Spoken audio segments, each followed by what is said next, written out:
Halo, Assalamualaikum warahmatullahi wabarakatuh.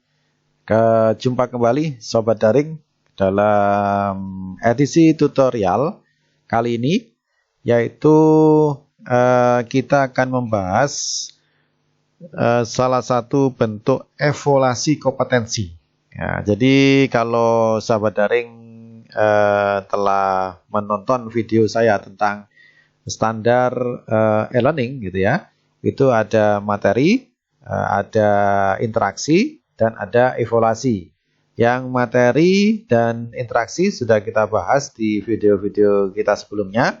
Maka kali ini kita akan membahas tentang bagaimana cara kita men-setting aktivitas evaluasi di dalam pembelajaran daring kita. Nah, untuk evaluasi itu ada dua jenis kegiatan yang bisa dipilih oleh Bapak Ibu sekalian, yaitu pemberian tugas atau dengan cara memberikan kuis atau latihan soal setiap tatap muka kelas.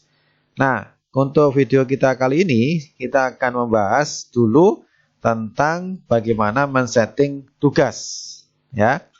Sama nanti kita mulai ya setelah kita masuk dalam mata kuliah kita. Jangan lupa kita tune editing on-nya ini kita nyalakan. Kalau seperti ini itu berarti tune editing on-nya belum nyala. Ya, karena belum nyala kita tidak bisa melakukan perubahan-perubahan ya. Karena itu kita tune editing on-nya kita nyalakan dulu. Kita klik yang ini ya, kita klik ya. Kita klik. Nah, itu sudah muncul ya perubahan-perubahannya di sini. Kita bisa sekarang di tatap muka, masih di tatap muka 8 ini. Masih di tatap muka 8 ini, kita lanjutkan. Ini kan sudah ada materi, sudah ada ya. Materinya ada, blok materi sudah ada. Tinggal ini untuk aktivitas interaksinya sudah ada. Sekarang tinggal aktivitas evaluasi di tahapan akhir kita. Nah, saya katakan evaluasi ada dua tadi, yaitu pakai penugasan, tugas atau menggunakan kuis atau latihan soal. Nah, sekarang kita bahas yang bagaimana men-setting tugas dalam kelas learning kita. Sama, jadi kita klik ini, add an activity, kita klik, gitu ya. Kemudian ini kan aktivitas ya. Maka jadi kalau di aktivitas ini nanti pilihannya apa?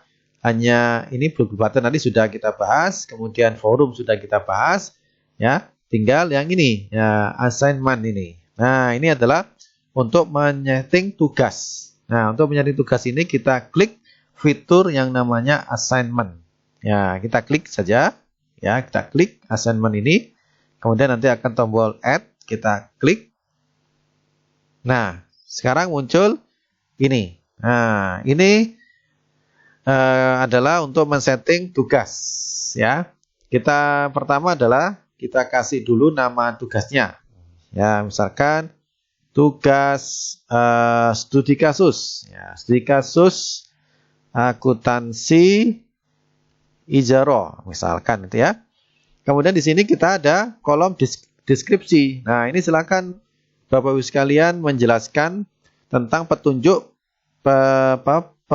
mengerjakan tugas. Misalnya kita judulnya adalah petunjuk ya, petunjuk istilahnya pelaksanaan tugas.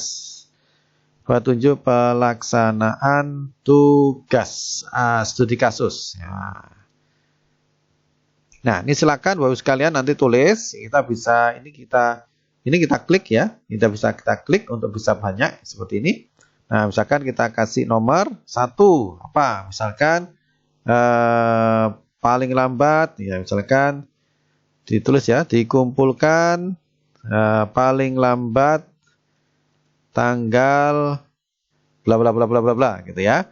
Ini intinya adalah sebutkan dulu petunjuk pelaksanaan tugas supaya mahasiswa tahu ya apa yang harus mereka kerjakan. Misalkan ini tentang paling banyak jumlah halaman ya. Misalkan jumlah halamannya max misalkan 10 halaman misalkan gitu ya. Dan seterusnya silakan ya. Misalkan apa lagi ya?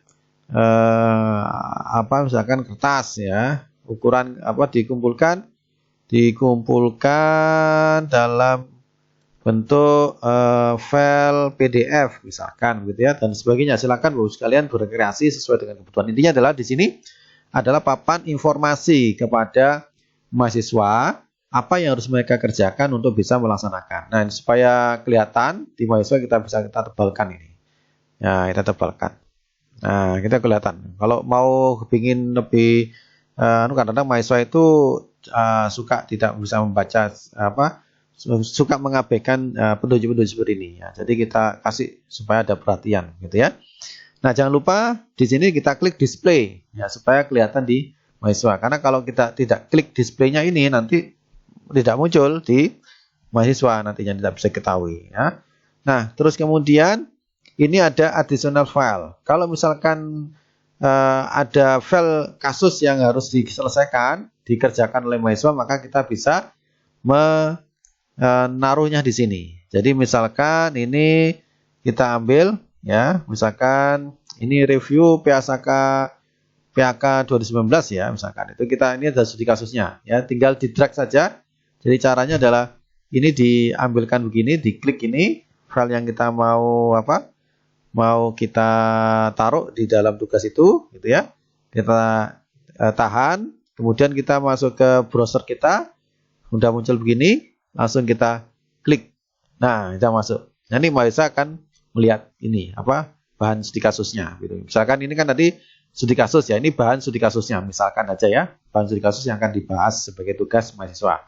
Kemudian di sini ini ada namanya availability. Jadi kapan tanggal mulai mahasiswa itu boleh melakukan pengumpulan tugas. Ya, jadi misalkan ini adalah kita mulai pengumpulan tugasnya mulai tanggal 30 ya, 30 Maret.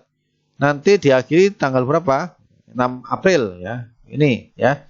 Kemudian kalau ini biasanya defaultnya memang tidak due date ini ya. Kalau kita hanya ini saja tanpa memakai cut off date-nya ini, itu nanti kalau cut off date ini tidak kita pakai, maka nanti mahasiswa itu begitu tanggal 6 ini, misalkan ini tanggal 6-nya, misalkan mahasiswa itu nanti mengupload tugasnya tanggal 7, maka dia tidak akan bisa ya. Tidak bisa mengupload karena due date-nya sudah tanggal 6. Ya. Kalau dia mau mengupload jam 6, ini kan jam 6, misalkan tanggal 6 April kita setting jam 23.59 gitu ya. Jam 23.59. Silakan begitu. Maka kalau mahasiswa itu mengupload tanggal 6 jam 10 malam ya masih bisa. Tapi kalau mahasiswa itu mengupload nanti tanggal 7 jam 12.00 gitu ya. Ya berarti dia tidak akan bisa. Nah, ini kalau kita pakai due date seperti ini. Nah, kalau kita inginkan misalkan waduh kasihan mahasiswa, nanti kalau tidak mengumpulkan nanti bagaimana? Mungkin lebih baik saya kasih kesempatan mahasiswa itu boleh mengumpulkan tapi nilainya akan kurangi gitu ya. Nah, itu boleh saja. Caranya bagaimana? Caranya kita pakai get of date ini. Ya. Get of date ini ya. Kita klik. Ya, tadi kan kalau tidak diklik jadi warnanya abu-abu begini, itu tidak bisa kita rubah. Maka kalau kita klik begini, nah itu yang rubah. Maknanya apa? Ini berarti kalau kita menggunakan fasilitas cut off date ini, mahasiswa bisa mengumpulkan tugas meskipun dia sudah lewat. Ya, Bapak nanti akan diberikan status nanti oleh akan diberikan status dalam sistem itu dia terlambat. Nah, nanti saya tunjukkan cara mengevaluasinya gitu ya, cara mengevaluasi kalau menggunakan cut off date ini gitu ya. Nah, ini karena itu kalau ini dimatikan ya, enable-nya dimatikan warna biru ini berarti maknanya apa? Hanya pakai due date saja. Kalau hanya pakai due date saja itu berarti mahasiswa tidak bisa mengumpulkan tugasnya kalau dia terlambat. Jadi sudah ditutup portalnya, tidak bisa akses lagi. Itu kalau kita pakai due date ini. Tapi kalau kita ingin mahasiswa meskipun tanggalnya sudah lewat, tapi mahasiswa masih kita berikan kesempatan untuk bisa mensubmit tugasnya, meskipun nanti akan dikasih tanda bahwasanya mahasiswa ini terlambat, maka kita bisa menggunakan fasilitas ini cut off date ini dengan cara kita klik enable-nya ini. Ya. Nah, kita kasih cut off date-nya apa? Sama gitu ya. Misalkan tanggal 6 tadi ya. Ya, saya samakan, tidak apa-apa. Tanggal 6 April ya. Jamnya sama dengan due date-nya. Jam 23.59 misalkan gitu ya. 23.59 ya sama. Artinya apa di sini? Kalau nanti mahasiswa itu mengumpulkan tugasnya tanggal 7 April jam 00 ya, jam 12 persis, maka dia masih tetap bisa submit kalau kondisinya seperti ini ya. Kalau kondisi seperti ini dia masih bisa submit. Meskipun nanti akan tertulis bahwasanya mahasiswa itu terlambat berapa menit, terlambat berapa jam, itu akan kelihatan nanti oleh sistem. Kalau kita matikan begini, itu berarti apa? Mahasiswa tidak bisa lagi mensubmit tugasnya begitu sudah masa waktunya sudah habis. Nah, itu terserah Bapak sekalian. Bapak sekalian mau membuat sistem yang seperti apa? Masih memberikan kesempatan mahasiswa untuk mengumpulkan tugasnya meskipun sudah terlambat, atau tidak ada ampun bagi mahasiswa, maunya terlambat ya sudah terlambat, tidak ada kesempatan lagi. Ya, itu silakan Bapak sekalian. Kalau Bapak sekalian ingin memberikan kesempatan pada mahasiswa supaya bisa mengumpulkan tugasnya meskipun sudah lewat waktu, maka di klik enable-nya ini. Gitu ya. Oke. Kemudian yang berikutnya di sini adalah remind me to grade by. Ya, ini maksudnya adalah untuk alarm kita. Ya, alarm kita nanti kalau waktunya kita itu mengoreksi tugas ini. Jadi kita bisa men-setting. Kalau misalkan Bapak sekalian tidak mau diingatkan, ya dimatikan aja, gitu ya, dimatikan. Tapi kalau ingin diingatkan, nanti dihidupkan enable-nya itu. Mengingatkan dengan cara apa? Nanti Bapak sekalian akan dikirimi email, di notifikasi lewat emailnya Bapak sekalian. Karena Aula ini itu terintegrasi dengan email resmi Bapak sekalian yang menggunakan feb.unar.icid, gitu ya. Jadi menggunakan email resmi dari yang sudah kita pakai, yaitu Unair ACID, gitu ya. Jadi nanti itu akan diingatkan ke situ, gitu ya. Kalau sudah, baru kemudian kita mengatur, ini tadi mengatur tentang tanggal, ya, tanggalnya. Kemudian kita atur yang kedua, yang berikutnya adalah kita atur masalah filenya. Nah, filenya itu apa, gitu ya? Filenya itu misalkan berapa jumlah file yang bisa diupload. Ya, misalkan saya batasi saja 3 file saja yang bisa diupload jumlahnya ya, jumlahnya banyak file jawabannya tadi. Jadi mahasiswa itu menjawab dengan mengupload file gini ya. Nah, itu misalnya kita batasi 3 file saja misalkan. Atau kalau Bapak sekalian, wah jangan 3 file, cukup 1 saja, boleh. Dipilih saja yang 1 nanti, gitu ya. Kemudian di sini maksimum ukuran filenya yang diupload itu bisa kita tentukan. Maunya 200 MB ya, terserah. Bisa ini yang paling tinggi adalah 200 MB. Ya, paling rendah itu 10 KB. Ya, misalkan kita setting, kita ambil yang paling tinggi aja lah, 200 MB, gitu ya. Kemudian di sini kita tentukan mahasiswa itu harus submit tugasnya dalam bentuk apa? Filenya ya. Apakah PPT, apakah MS Word, apakah Excel, ataukah PDF. Nah, itu terserah Bapak sekalian, gitu ya. Cuma saya kasih tips saja, lebih baik mahasiswa itu mengirim filenya di sini itu dalam bentuk PDF, gitu ya. Kenapa? Kalau dalam bentuk PDF nanti itu akan lebih memudahkan Bapak sekalian dalam mengoreksi tugas. Karena kalau dalam bentuk PDF nanti Bapak Ibu sekalian tidak perlu mendownload file-file tugas-tugas dari mahasiswa tadi, ya. Karena kalau dalam bentuk PDF nanti sistem ini itu bisa istilahnya Bapak Ibu sekalian hanya tinggal membaca di sistem ini. Nanti saya tunjukkan cara koreksinya, gitu ya, cara koreksi, gitu ya. Nah, jadi ada cara settingnya dan ada koreksinya. Nanti saya buatkan video yang berbeda. Yang sekarang ini cara men-settingnya. Oke, sekarang saya ingin men-setting dalam bentuk PDF. Pilih cost, ya. Nah, ini ada banyak pilihan. Apakah semua jenis file? Apakah misalkan Bapak sekalian mau men-setting ini untuk dokumen filenya, ya, dalam bentuk dokumen file. Itu kita klik ya. Ini berarti kumpulan ini e-book dan sebagainya, gitu ya. Atau kalau ingin kita apa istilahnya lebih spesifik ke PDF, itu kita tulis expand ini. Kemudian ya, jadi kita ini ya, di pojok kanannya ini ada expand dan ada collapse. Kalau kita klik ini bisa muncul begini ya, bisa muncul begini gitu ya. Nah, nanti kalau sudah kita klik itu akan banyak pilihan, mau dalam bentuk dokumen teks template ini atau PDF atau RTF atau Word dokumen ya, Word dokumen 2007 atau yang lainnya Docs atau DOCX. Ini jenis-jenis apa, jenis-jenis file yang bisa diterima gitu ya. Kita pilih misalkan hanya PDF saja yang bisa kita terima. Jadi kita PDF-kan di sini. Nah, kalau Bapak sekalian men-setting PDF ini nanti harus disebutkan di aturan tadi bahwasanya filenya itu harus disubmit dalam bentuk PDF. Kalau sudah, kita turun ke bawah langsung save change. Nah, ini kan sudah tersetting, berarti file yang bisa disubmit itu hanya dalam bentuk PDF. Tidak bisa yang lainnya. Nah, berarti harus di sini harus dijelaskan di sini. Nah, ini ya, dikumpulkan dalam bentuk PDF. Jadi Mahesa harus dikasih tahu di deskripsinya ini supaya Mahesa tidak bingung gitu. Nah, kalau sudah, sekarang kita bentuk feedbacknya bagaimana? Nah, ini ada macam. Bapak sekalian, feedbacknya nanti artinya memberikan umpan balik kepada mahasiswa setelah dibaca, setelah dikoreksi, mau memberikan umpan balik ke mahasiswa itu modelnya seperti apa? Bisa dalam bentuk komen, ya.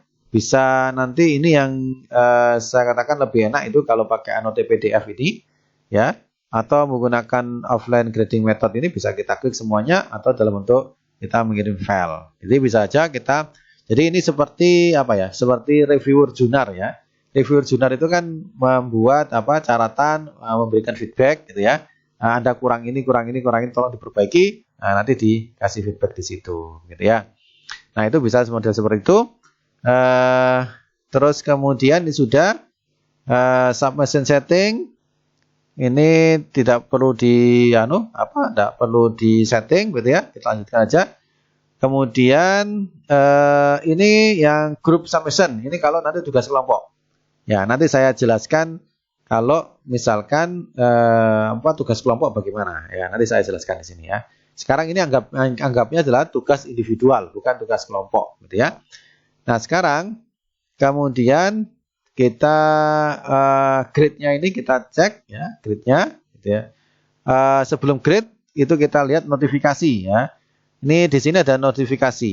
Jadi ini kalau ingin Bapak sekalian memberi sistem itu mengingatkan kalau ini ya notify grader about submission ini, kalau kita yes nanti kalau kita yes begini, itu nanti Bapak sekalian akan mendapatkan email ya, dari sistem ini bahwasanya mahasiswa ini telah submit tugas ini, Ya, itu biasanya sangat mengganggu kita sebagai dosen karena email kita banyak sekali akhirnya gitu. Kalau kita mengajar 5 kelas dengan satu kelas 50, berarti nanti kita akan mendapatkan email sebanyak 250 orang gitu ya. Nah, itu sangat mengganggu, lebih baik ini dimatikan saja. Ya, di notifikasi dimatikan saja. Jadi no saja gitu ya.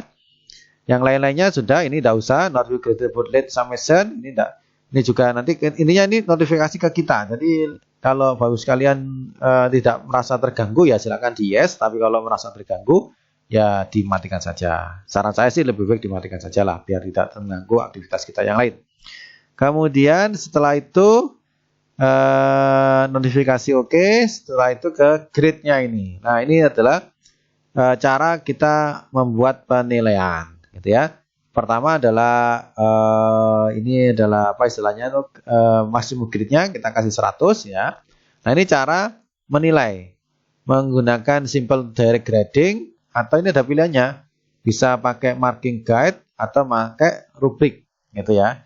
Nah, memang kalau lebih enak itu adalah pakai rubrik atau marking guide sebenarnya. Nanti saya kasih tutorial bagaimana cara menggunakan ini. Tapi pakai simple direct grading ini juga bisa gitu ya. Kalau simple direct grading ini ya tinggal dimasukkan aja. Tapi kalau kelebihannya marking guide sama rubrik ini apa? Ini akan membantu menyamakan cara memberikan penilaian. Jadi misalkan ada 5 kelas paralel, Nah, nanti kalau pakai marking guide atau Raplik itu yang istilahnya istilahnya itu yang mengoreksi ya mengoreksi tugas itu akan punya standar penilaian yang sama. Tuh. Nah, kalau simple direct grading ini ya tinggal entry nilainya saja ya. Sementara kita pakai yang ini aja gitu ya. Ini growth to pass, jadi standar kita ya, misalkan ini hanya untuk apa istilahnya untuk melakukan apa istilahnya itu evaluasi ya. Misalkan kita pakai standarnya harus 65 gitu. Jadi kita bisa tahu berapa orang yang dapat 65 berapa di atas, berapa orang yang mendapat 65 ke bawah gitu ya. Oke, sudah itu kita sudah semuanya, tidak perlu ini apa di setting lagi. Nah, ini yang modul juga tidak perlu, restrict access tidak perlu. Ya, ini yang perlu activity completion ini. Ya, supaya kita bisa tahu berapa orang mahasiswa yang sudah melaksanakan tugas itu, gitu ya. Kita bisa cek ini, so activity as completed. Ya, ini ada pilihannya ini, ya. Student must view, ini jelas ya. Kemudian student must submit. Jadi kita akan bisa tahu kalau artinya kalau mahasiswa itu sudah submit tugasnya, berarti akan tercentang checklist gitu ya.